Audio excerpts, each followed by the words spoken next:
지난해 당진 탑동초등학교 인근 교차로에서 발생한 사망사고 다들 기억하실 텐데요. 당시 한 초등학생이 자전거를 타고 도로를 건너던 중 덤프트럭에 치여 목숨을 잃었습니다. 사고 이후 해당 교차로에는 안전시설 등이 설치돼 있는데 학교 주변은 오히려 불법 주정차가 늘어나면서 위험한 상황은 계속되고 있습니다. 어떤 상황인지 정호석 기자가 현장 취재했습니다. 지난해 사망사고가 발생한 탑동초등학교 인근 교차로입니다. 이곳은 차량이 우회전할 경우 교차로를 건너는 아이들이 잘 보이지 않아 수년째 민원이 끊이지 않던 곳입니다. 결국 인명사고가 발생한 뒤에야 안전시설 설치가 시작됐습니다. 횡단보도 앞 보행자 바닥 신호등에 파란 불빛이 들어옵니다. 지난해 11월 탑동초등학교 학생이 이곳에서 목숨을 잃은 뒤 생긴 변화입니다.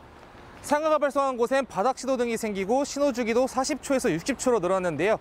올해 하반기엔 우회전 차선을 없애기 위한 용역에 들어갈 예정입니다. 하지만 사망사고 이후 탑동초등학교 주변 교통 상황은 오히려 혼잡해졌습니다.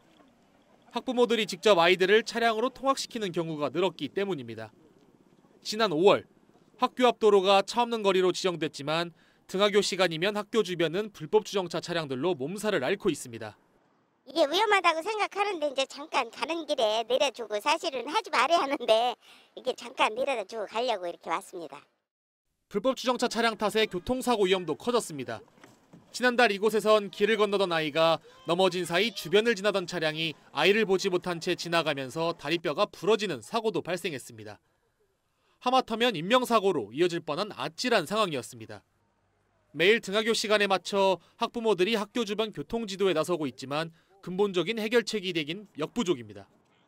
제보가 들어와서 이쪽 다리 건너기 전에가 또 위험해졌다 이런 얘기가 들어와서 하게 됐습니다.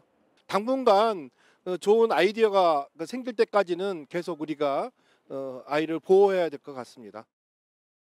학교 측은 통신문을 통해 학부모들에게 불법 주정차 자제를 촉구하고 있습니다.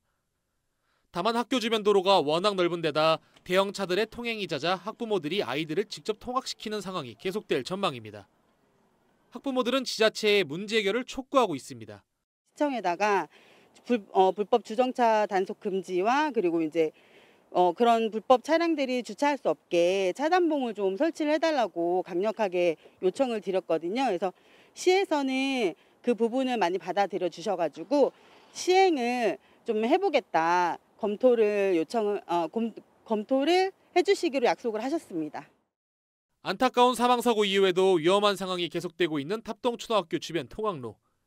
문제 해결을 위한 지자체와 학교, 학부모 간 대책 마련이 절실해 보입니다. 헬로티비 뉴스 정호석입니다.